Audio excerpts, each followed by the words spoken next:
Hello students, welcome back. Jatin chemistry ચેનલમાં તમારું સ્વાગત છે. મારું નામ છે જતીન પીપલિયા અને આપણે ભણી રહ્યા છીએ hello alkane and hello arene.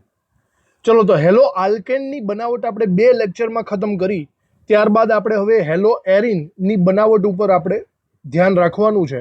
આ છે 8મો લેક્ચર. શરૂ કરીએ હેલો એરિનની બનાવટથી. આપણે હેલો આલ્કેનમાં જેવી રીતે ચાર્ટ દોરેલો હતો, સિમિલર એ જ રીતે આપણે હેલો એરિનમાં પણ ચાર્ટ દોરી શકીએ છીએ. તો અહીંયા આપણે લખશું હેલો એરિનની બનાવટ.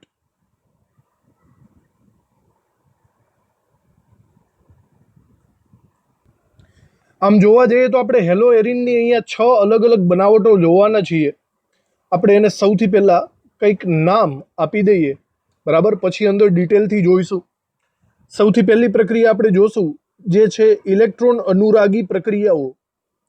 ઇલેક્ટ્રોન અનુરાગી વિસ્થાપન પ્રક્રિયાઓ.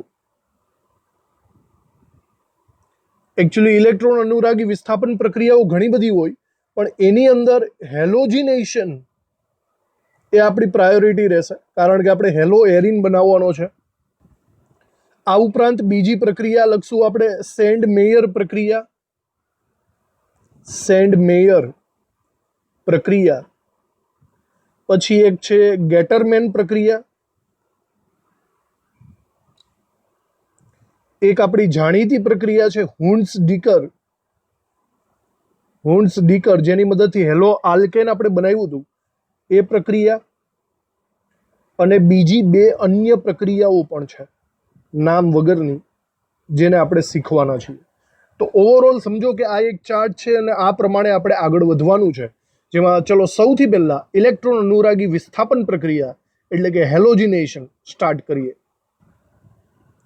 તો સૌથી પહેલા હેડિંગ મારી દો બરાબર રીતે. ઇલેક્ટ્રોન અનુરાગી વિસ્થાપન પ્રક્રિયાઓ. પ્રક્રિયા જેની અંદર આપણે જોશું હેલોજિનેશન એટલે કે હેલોજન ઉમેરવાની પ્રક્રિયા. તો આ પ્રક્રિયા તમે ધોરણ 11માં હાઇડ્રોકાર્બન ચેપ્ટરમાં ભણી ચૂક્યા છો. ઇલેક્ટ્રોન અનુરાગી ધેટ મીન્સ ઇલેક્ટ્રોનને આકર્ષવા વાળો. આ તમે એવી રીતે જ મેં શીખવાડેલું હતું. ઇલેક્ટ્રોન અનુરાગી તરીકે આપણે X+ અથવા તો કોઈ પણ ધન આયન લેતા હોય છે. ઇલેક્ટ્રોનને આકર્ષવા વાળો ધન આયન. આ ઇલેક્ટ્રોનને આકર્ષવા વાળો ધન આયન જ્યારે બેન્ઝીનના અમુક ભાગો ઉપર જ્યારે ગોઠવાય છે, આ પ્રક્રિયાને આપણે વિસ્થાપન પ્રક્રિયા તરીકે ઓળખવાની છે.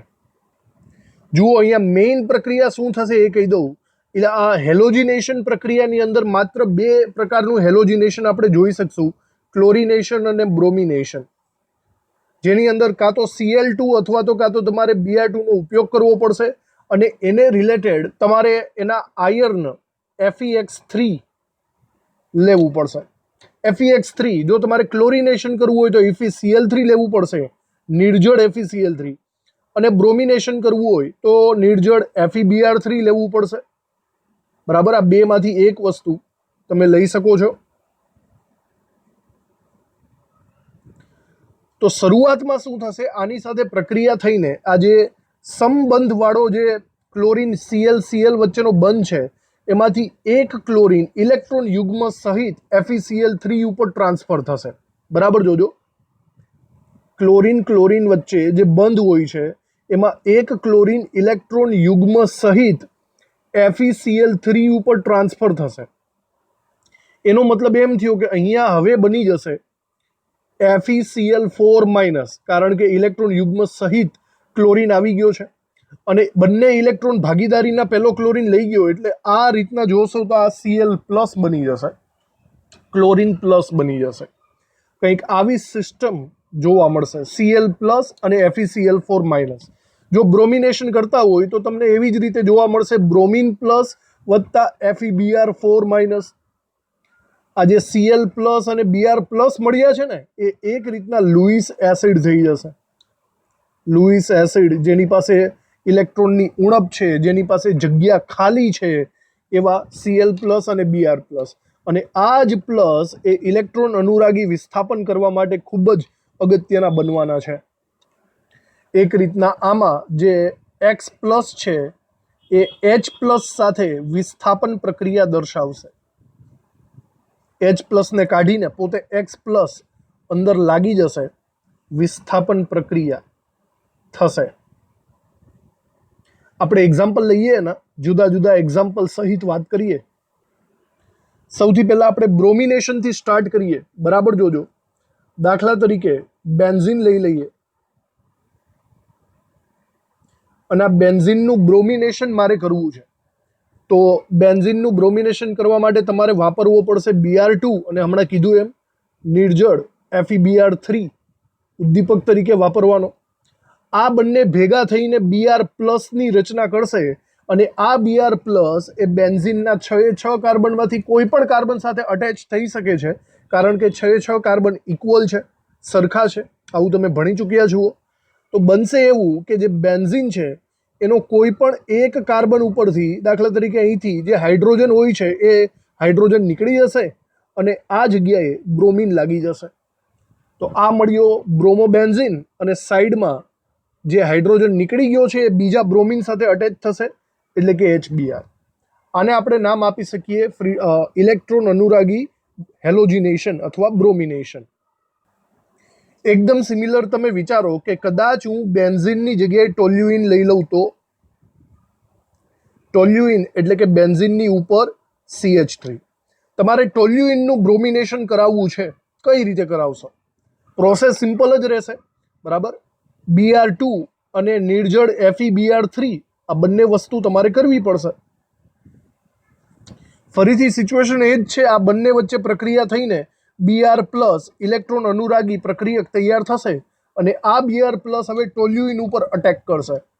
પણ ટોલ્યુઇન એટલે બેન્ઝીનની ઉપર એક વખત CH3 જોડાઈ ચૂક્યો છે. હવે બાકીના 5 કાર્બન ઇક્વલ નથી. આની તમને બહુ સારી રીતે જાણ જ છે. બરાબર. બાકીના 5 કાર્બન ઇક્વલ નથી હોતા. અહીંયા હું ટોલ્યુઇન દોરું છું. જો સૌથી પહેલા બેન્ઝીન હોય ને તો એના 6 કાર્બન એક જ સરખા હોય. પહેલું વિસ્થાપન તમે ગમે ત્યાં કરી શકો છો. પણ જ્યારે પહેલું વિસ્થાપન થઈ ગયું હોય અને તમારે બીજું વિસ્થાપન કરવું હોય તો તમારી પાસે 3 ઓપ્શન રહે છે: ઓર્થો, મેટા અને પેરા. બરાબર. કારણ કે આ સિચ્યુએશન વળી પાછી ઓર્થો જેવી જ થઈ જશે. આ સિચ્યુએશન વળી પાછી આ સિચ્યુએશન મેટા જેવી અને આ સિચ્યુએશન ઓર્થો જેવી થઈ જશે. બરાબર. તો હવે તમારે આ 3માંથી શું ચૂઝ કરવું પડશે? તો એના માટેની થિયરી પણ ધોરણ 11માં તમે ભણી ચૂક્યા છો. ઉપર જે ફર્સ્ટ વિસ્થાપિત સમૂહ જોડાયેલો છે ને, વિચારો એ કેવો છે.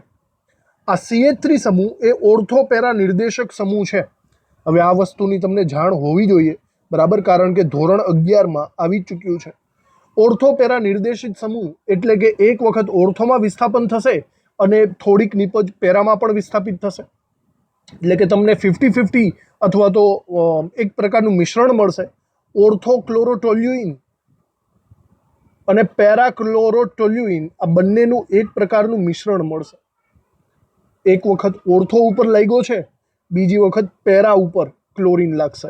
આ રીતે આ બંનેનું મિશ્રણ મળશે. નામ હું અહીંયા લખતો નથી. બરાબર.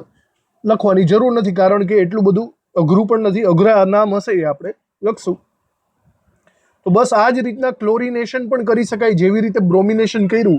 એક એક્ઝામ્પલ આપણે ક્લોરિનેશનનું પણ લઈ લઈએ.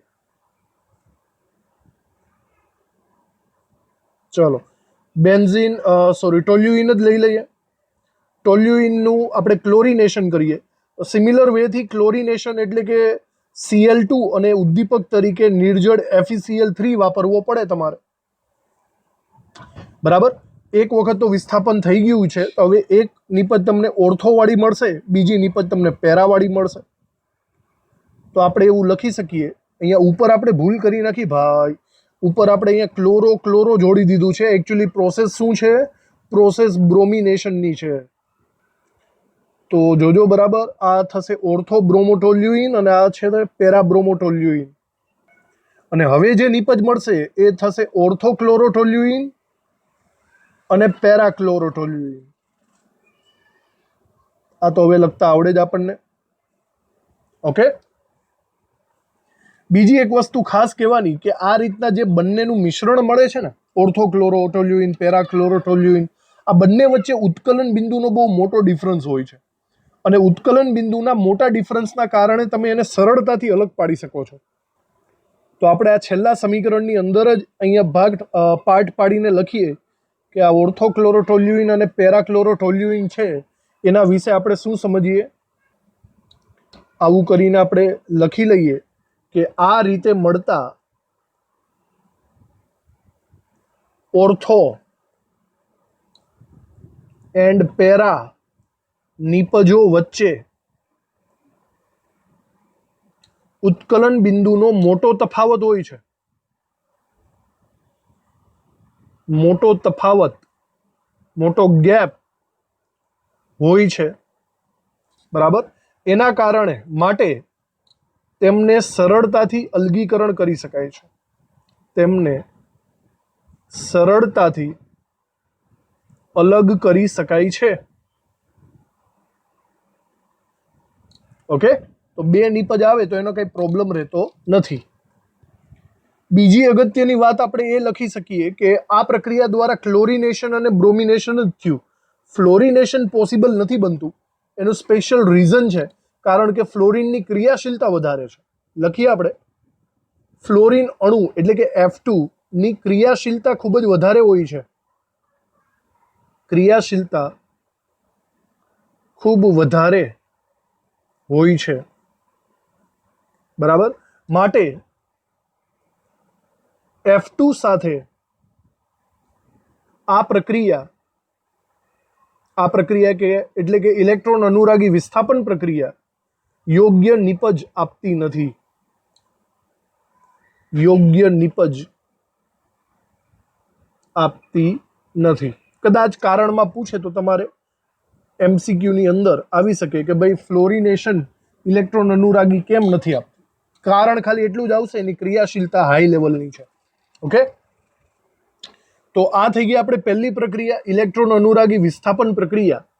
હવે આપણે સેકન્ડ પ્રોસેસ ઉપર જવાના છીએ, જે છે સેન્ડ મેયર પ્રક્રિયા. ખૂબ જ ઇમ્પોર્ટન્ટ પ્રોસેસ છે આ સેન્ડ મેયર પ્રક્રિયા. તમે જ્યારે નાઇટ્રોજન યુક્ત સંયોજનો ચેપ્ટર ભણશો એમાં બહુ ઇમ્પોર્ટન્ટ છે. એનિલિનનું ફેવરિટ આ આખી પ્રોસેસ આવશે. કેટલા બધા પ્રોસેસ આની અંદર જોવા મળશે તમને.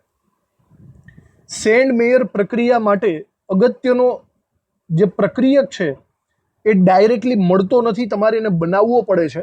અને આ પ્રક્રિયકનું નામ છે BDC, બેન્ઝીન ડાયઝોનિયમ ક્લોરાઇડ, જેને આપણે આવી રીતે દર્શાવીએ છીએ, BDC, બેન્ઝીન ડાયએઝો ક્લોરાઇડ, બરાબર. તો આ પ્રક્રિયક એકચ્યુઅલી બને કઈ રીતે એ આપણી એક્સ્ટ્રા પ્રક્રિયા થશે, એક્સ્ટ્રા પ્રોસેસ થશે. એક વખત BDC બની જાય પછી તમે સેન્ડ મેયર પ્રક્રિયા કરી શકો. બાકી તમે ડાયરેક્ટલી BDC તો ક્યાંયથી લાવી શકવાના નથી. તો એ સમજો કે પહેલાં BDC આવે છે ક્યાંથી. BDC ને બનાવવા માટે તમારે એનિલિનની જરૂર પડશે. એનિલિન એટલે કે બેન્ઝીનની ઉપર NH2 સમૂહ. લખવું હોય તો લખી રાખજો અને યાદ રાખજો બરાબર નામ, એનિલિન. આની તમારે પ્રક્રિયા કરવી પડશે, બરાબર જોજો, HCl સાથે અને NaNO2 સાથે. આવી રીતે HCl અને NaNO2 એકચ્યુઅલી હટાવી દઉં છું. HCl અને NaNO2 આ એકચ્યુઅલી આ બંને એકબીજા સાથે પ્રક્રિયા કરે ને ત્યારે HNO2 નાઇટ્રસ એસિડ બનાવે છે. શું બનાવે? Nitrous acid. અને આ નાઇટ્રસ એસિડ એ એનિલિન ઉપર અટેક કરશે. આવી રીતે આખી પ્રોસેસ બનતી હોય છે. આ પ્રોસેસને કરવા માટે તમારે એકદમ ઠંડુ તાપમાનની પણ જરૂર પડશે. 0 થી 5 ડિગ્રી સેલ્સિયસ ઠંડા તાપમાનની જરૂર. હવે જુઓ બરાબર કે આ પ્રોસેસ બને છે કઈ રીતે. આ તમે જરાક સાઈડમાં લખી નાખજો ભાઈ, કારણ કે MCQમાં આવી શકે એમ છે, બરાબર. હાંસિયામાં લખી નાખજો, HCl અને NaNO2 વચ્ચે પ્રક્રિયા થઈને શું બની શકશે? Nitrous acid. હવે હું તમને પ્રોસેસ સમજાવું. પ્રોસેસમાં આવું થશે કે ભાઈ HClના અહીંયા તમારા બે અણુઓ વપરાશે. સૌથી પહેલી વસ્તુ તો એક NaCl તમારો નીકળી જશે. હું અહીંયા કરી નાખું -NaCl. ઓકે, બીજું જુઓ શું નીકળશે. અહીંથી 2 ઓક્સિજન નીકળશે, અહીંથી 2 હાઇડ્રોજન નીકળશે, બરાબર. અને એક હાઇડ્રોજન એક રીતના એવું વિચારો કે કે અહીંથી એચ અને સીએલ, બે HCl છે તો બે હાઇડ્રોજન અહીંથી નીકળશે. વિચારો, બે હાઇડ્રોજન અને બે ઓક્સિજન ભેગા કરો તો ઓવરઓલ 2H2O થાય. બે H2O ના અણુઓ નીકળી જશે. બાકી વધ્યું કોણ? બાકી વધ્યું અહીંથી નાઇટ્રોજન, ને અહીંથી ક્લોરીન. બરાબર રીતે વિચારો, કટકા કરીને જોઈન્ટ કરવાના છે. તમને એક સ્પેશિયલ નિપજ મળશે. આ નિપજનું નામ છે બેન્ઝીન ડાયએઝોનિયમ. જે એન ડબલ બોન્ડ એન છે ને, ડાયએઝો સમૂહ કહેવાય, ડાયએઝોનિયમ ક્લોરાઇડ, અને એનું પોપ્યુલર નામ છે BDC. તો ખૂબ જ અગત્યની પ્રોસેસ છે, એક્સ્ટ્રા પ્રોસેસ. યાદ રાખજો, આને સેન્ડ મેયર પ્રક્રિયા નથી કહેવાની. આ તો સેન્ડ મેયર પ્રક્રિયા તરફ જવાનો એક રસ્તો છે. ઓકે, આ સેન્ડ મેયર પ્રક્રિયા નથી. હવે વિચારો, સેન્ડ મેયર પ્રક્રિયા શું છે હું તમને કહી દઉં. સેન્ડ મેયર પ્રક્રિયા દ્વારા તમે બે વસ્તુ બનાવી શકો છો. એક તો ક્લોરોબેન્ઝીન અને બ્રોમોબેન્ઝીન, ફિક્સ જ છે. બરાબર, તો અહીંયા તમે પહેલા એક કામ કરું, બેન્ઝીન ડાયઝોનિયમ ક્લોરાઇડ દોરી દઉં છું. બેન્ઝીન ડાયઝોનિયમ ક્લોરાઇડ BDC અહીંયા આપણે ડ્રો કરી લઈએ. એમાંથી હું બે નિપજ બનાવવાનો છું. બરાબર, એક પ્રોસેસ આપણે આવી રીતે કરી નાખીએ અને બીજી પ્રોસેસ આપણે નીચેની સાઈડ દર્શાવી દઈએ. ક્લોરોબેન્ઝીન અને બ્રોમોબેન્ઝીનની પ્રોસેસ. સૌથી પહેલા વિચારો, ક્લોરોબેન્ઝીનની પ્રોસેસ આપણે બતાવવી છે. તો જ્યારે ક્લોરોબેન્ઝીન તમારે જોતો હોય ત્યારે તમારે એક કોમ્બિનેશન વાપરવું પડશે. એ છે HCl અને Cu2Cl2 નું. HCl અને Cu2Cl2. બરાબર, આ બંને વાપરશો ત્યારે જોજો પ્રક્રિયા શું થશે. આ પ્રક્રિયાની અંદર સૌથી પહેલા બેન્ઝીન ડાયઝોનિયમ ક્લોરાઇડ એ મોસ્ટ ઓફલી અસ્થાયી હોય, એ બહુ લાંબા સમય સુધી ટકી ન શકે. એટલે કે એની અંદરથી નાઇટ્રોજન નીકળી જશે. નાઇટ્રોજન સાઈડમાં નીકળી જાય.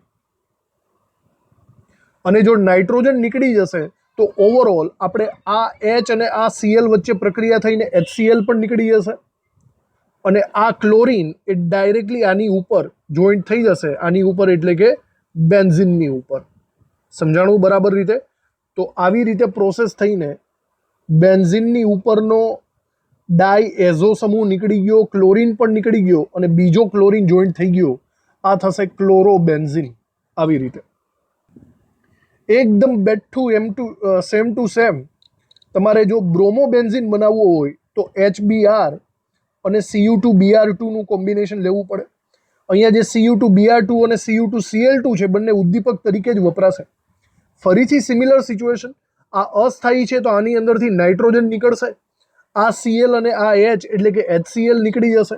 અહીંયા સાઈડમાં જ લખી નાખીએ આપણે કે નાઇટ્રોજન નીકળી ગયો અને HCl નીકળી ગયો. પછી જે આ બ્રોમિન વધ્યો છે એ ડાયરેક્ટલી હવે બેન્ઝીન ઉપર ચોંટી જશે, બેન્ઝીન ઉપર લાગી જશે. એનો મતલબ હવે તમને બ્રોમોબેન્ઝીન મળવાનો છે.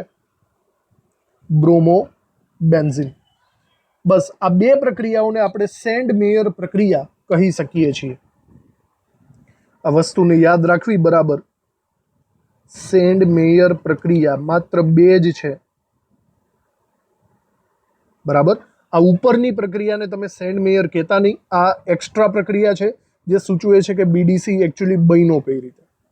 ક્લિયર?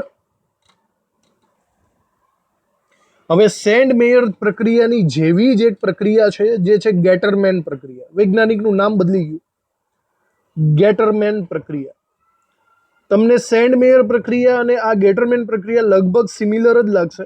બરાબર, ગેટરમેન પ્રક્રિયામાં પણ ફરીથી ક્લોરોબેન્ઝીન અને બ્રોમોબેન્ઝીન જ બને છે. અને એકદમ સિમિલર ગેટરમેન પ્રક્રિયાની અંદર તમારે શરૂઆત બેન્ઝીન ડાયઝોનિયમ ક્લોરાઇડથી જ કરવી પડશે, BDC થી. BDC કઈ રીતે બને એને હું ફરીથી લખતો નથી. બરાબર, એનિલિનમાંથી BDC બનાવી નાખવાનો અને પછી બે પ્રક્રિયાઓ કરશું. એક પ્રક્રિયા આ સાઈડ રાખીએ અને એક પ્રક્રિયા આ સાઈડ રાખીએ. એકમાંથી ક્લોરોબેન્ઝીન બનાવશું, બીજામાંથી બ્રોમોબેન્ઝીન બનાવશું. ચલો, તો સૌથી પહેલાં આપણે ક્લોરોબેન્ઝીન બનાવવાની ટ્રાય કરીએ. તો બરાબર જોજો, આ વખતે ફરીથી પ્રક્રિયક તો HCl જ છે પણ ઉદ્દીપક તરીકે Cu2Cl2 નથી. ઉદ્દીપક તરીકે માત્ર કોપર છે. જો અહીંયા Cu2Cl2 રાખું તો સેન્ડ મેયર પ્રક્રિયા થાય, અને અહીંયા કોપર રાખું તો ગેટરમેન પ્રક્રિયા થાય. ઓવરઓલ પ્રોસેસ તો સરખી જ છે. પ્રોસેસમાં શું થશે? ફરીથી NN એટલે કે નાઇટ્રોજન નીકળી જશે, આનો Cl અને આનો H નીકળી જાય એટલે કે HCl નીકળી જશે કમ્પ્લીટ, અને બાકીનો જે આ ક્લોરીન છે એ બેન્ઝિનની ઉપર ચડી જશે, ક્લોરોબેન્ઝિન મળી ગયો. સિમ્પલ છે. ઓકે, આવી રીતે થાય. અને સેમ ટુ સેમ વિચારો, બ્રોમોબેન્ઝિન મારે બનાવવો હોય તો પ્રક્રિયક બદલી નાખવાનો HBr, અને ઉદ્દીપક એને એ જ રહેશે, કોપરનો ઉદ્દીપક. સેમ જ પ્રક્રિયા છે, નાઇટ્રોજન નીકળશે, HCl નીકળશે, અને તમને અહીંયા મળશે બ્રોમોબેન્ઝિન. બ્રોમોબેન્ઝિન. ઓકે, તો 3 પ્રક્રિયાઓ પૂરી થઈ. હજી એક વૈજ્ઞાનિકના નામવાળી પ્રક્રિયા છે, જે છે હુન્ટ્ઝ-ડીકર પ્રક્રિયા, જેને આપણે આગળ ભણીને જ આવેલા છીએ. હુન્ટ્ઝ-ડીકર પ્રક્રિયા. હુન્ટ્ઝ-ડીકર પ્રક્રિયા જે હેલો આલ્કેન માટે લાગુ પડતી હતી, સિમિલર એ જ વસ્તુ અહીંયા પણ લાગુ પડે છે. એકદમ બેઠી પ્રક્રિયા, તમે એવું સમજી શકો છો. બરાબર. આપણને ખબર છે કે હુન્ટ્ઝ-ડીકર પ્રક્રિયામાં કાર્બોક્સિલિક એસિડનો સિલ્વર ક્ષાર લેવામાં આવે છે. આની પ્રક્રિયા Cl2 અથવા Br2 સાથે કરવામાં આવે છે. ઉદ્દીપક તરીકે CCl4 રાખવામાં આવે છે. આવું કરશો તો, એવી રીતના કરશો તો અહીંથી COO તરીકે કાર્બન ડાયોક્સાઇડ નીકળી જશે, અહીંથી Ag અને અહીંથી Br, ચલો એ પણ નીકળી જાય, AgBr નીકળી જશે, અને અહીંથી R અને અહીંથી Br તરીકે આલ્કાઇલ હેલાઇડ બની જશે. આ પ્રોસેસ આપણે ભણી ચૂક્યા છીએ. તો બસ ફરક એટલો છે કે ખાલી અહીંયા આલ્કાઇલ નથી લેવાનો ભાઈ, અહીંયા તમારે બેન્ઝિન લઈ લેવાનો છે. એકદમ સિમ્પલ લોજિક. તમારે આ વખતે બેન્ઝોઇક એસિડનો સિલ્વર ક્ષાર લેવાનો છે. That's it. બાકીની પ્રોસેસ એકદમ બેઠી ટુ બેઠી તમને અહીંયા બ્રોમોબેન્ઝિન કે ક્લોરોબેન્ઝિન મળી જશે. સમજાણું વાતમાં? બસ આટલું જ છે. સિમ્પલ એવી પ્રોસેસ. આ થઈ ગઈ હુન્ટ્ઝ-ડીકર પ્રક્રિયા. હવે આ સિવાય અન્ય પ્રક્રિયાઓ પણ હતી. અન્ય પ્રક્રિયાઓ તરીકે 2 પ્રક્રિયાઓ છે. બરાબર, એને ડાયરેક્ટલી આપણે સ્ટાર કરીને જ લખી નાખશું.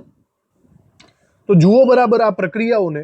સૌથી પહેલાં તો આ બંને પ્રક્રિયાઓ છે ને એ ફેવરિટ આપણો BDC માંથી જ બને છે. જો BDC કેટલો વારંવાર આવે છે, બેન્ઝિન ડાયઝોનિયમ ક્લોરાઇડ. આ બેન્ઝિન ડાયઝોનિયમ ક્લોરાઇડમાંથી જ આ અન્ય પ્રક્રિયાઓ છે. સપોઝ તમારે બેન્ઝિન ડાયઝોનિયમ ક્લોરાઇડમાંથી આયોડો બેન્ઝિન બનાવવો છે. કોને? Iodo benzene. તો કઈ રીતે બનશે? જો ભાઈ, આયોડો બેન્ઝિન તમને સેન્ડ મેયર દ્વારા નહીં બને, ગેટરમેન દ્વારા પણ નહીં બને. એના માટે તમારે અલગ જ પ્રોસેસ કરવી પડશે. બરાબર, સેન્ડ મેયર અને ગેટરમેન નહીં ચાલે. તો આયોડો બેન્ઝિન બનાવવા માટે તમારે Ki પ્રક્રિયકની જરૂર પડશે, અને જસ્ટ એને ગરમ કરવો પડશે. જો એકદમ સિમ્પલ પ્રોસેસ છે. BDCની પોટેશિયમ આયોડાઇડ સાથે પ્રક્રિયા કરો અને જસ્ટ એને ગરમ કરો. આટલું કરશો એટલે ફરીથી પ્રોસેસ વિચારો. NN નાઇટ્રોજન તો નીકળી જ જવાનો છે, અહીંથી Cl અને અહીંથી K નીકળી જશે, દેટ મીન્સ KCl નીકળી ગયો, અને આ જે આયોડિન વધ્યો છે એ ડાયરેક્ટ બેન્ઝિન ઉપર લાગી જશે. આયોડો બેન્ઝિન મળી જશે. સિમ્પલ એવી પ્રોસેસ છે. સમજી ગયા? આ એક્સ્ટ્રા પ્રોસેસ છે. આ પ્રોસેસને આપણે કંઈ નામ આપેલું નથી. ચલો, બીજી એક્સ્ટ્રા પ્રક્રિયા તરીકે આપણે બીજી પ્રક્રિયા જોઈ લઈએ. આ પ્રક્રિયામાં ફ્લોરોબેન્ઝિન બનાવવાની પ્રક્રિયા છે. વિચારો, ફ્લોરોબેન્ઝિન હજી સુધી બનાવવાનો ક્યાંય આવ્યો નથી. એકચ્યુઅલી ફ્લોરો આલ્કેન તમારે બનાવવું હોય તો યાદ કરો, સ્વાર્ટ્ઝ પ્રક્રિયા તમે વાપરી શકો છો, પણ સ્વાર્ટ્ઝ પ્રક્રિયા હેલો એરિનની અંદર તમે વાપરી નહીં શકો. તો ફ્લોરોબેન્ઝિન બને શેમાંથી? આના માટે તમારે એક સ્પેશિયલ પ્રક્રિયકની જરૂર પડશે. સ્પેશિયલ પ્રક્રિયક, અને એ પ્રક્રિયકનું નામ છે બેન્ઝિન ડાયએઝોનિયમ ફ્લોરોબોરેટ. બરાબર જોજો, બેન્ઝિન ડાયએઝોનિયમ ફ્લોરોબોરેટ, આવું કંઈક નામ આવે છે આનું. હવે આ એકચ્યુઅલી BDC જેવો જ છે. તમારે બેન્ઝિન ડાયઝોનિયમ ફ્લોરોબોરેટ બનાવવો હોય તો તમે બેન્ઝિન ડાયઝોનિયમ ક્લોરાઇડમાંથી બનાવી શકો છો. એટલે કે શરૂઆત તમારી BDC થી જ થઈ છે ને. અને વળી પાછો BDC ક્યાંથી આવ્યો હતો? BDC તમારો એનિલિનમાંથી આવ્યો હતો. જુઓ, જે રસ્તો કેવડો મોટો છે. એનિલિનમાંથી બીડીસી, બીડીસીમાંથી બેન્ઝીન ડાયઝોનિયમ ફ્લોરોબોરેટ અને બેન્ઝીન ડાયઝોનિયમ ફ્લોરોબોરેટમાંથી ફ્લોરોબેન્ઝીન. સમજ પડી તમને? તો આખો રસ્તો યાદ રાખજો, પરિવર્તનોની અંદર તમારે બહુ કામ લાગશે. તો સૌથી પહેલાં આપણે શીખવું પડશે કે બેન્ઝીન ડાયઝોનિયમ ક્લોરાઇડમાંથી આ બેન્ઝીન ડાયઝોનિયમ ફ્લોરોબોરેટ કઈ રીતે બનાવી શકાય છે. ચલો આ પ્રોસેસને આપણે બરાબર રીતે જોઈ લઈએ. તો બીડીસી જે બેન્ઝીન ડાયઝોનિયમ ક્લોરાઇડ છે એની પ્રક્રિયા આપણે અમુક પ્રક્રિયકો સાથે કરવી પડશે, જેમ કે HBF4, બરાબર, એક પ્રકારનો હાઇડ્રોફ્લોરિક એસિડ, આપણે એને નામ આપી શકીએ છીએ, સોરી હાઇડ્રોફ્લોરિક એસિડ નહીં, ફ્લોરોબોરિક એસિડ એને કહી શકાય. અને એની પ્રક્રિયા NaNO2 સાથે કરવાની છે, સોડિયમ નાઇટ્રાઇડ સાથે. સિમિલર જેવી રીતે બીડીસીને બનાવેલો હતો એવી જ કંઈક પ્રોસેસ આવે છે. તો જુઓ પ્રોસેસમાં શું થશે. આ પ્રોસેસ પણ તમારે 0 થી 5 ડિગ્રી સેલ્સિયસ નીચા તાપમાને કરવી પડશે.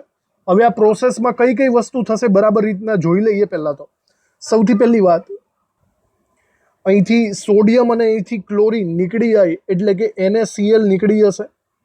અને બીજું અહીંથી H અને અહીંથી NO2, HNO2 પણ નીકળી જશે. બાકી હોય તો BF4, આ BF4 એ N2 સાથે જોડાઈ જશે એટલે કે આવી રીતના બનશે. ઉપર પ્લસ માઇનસની નિશાની નહીં દર્શાવો તો ચાલશે. તો બેન્ઝીન ડાયઝોનિયમ ફ્લોરોબોરેટ આનું નામ થાય છે, લખી નાખજો નામ પણ.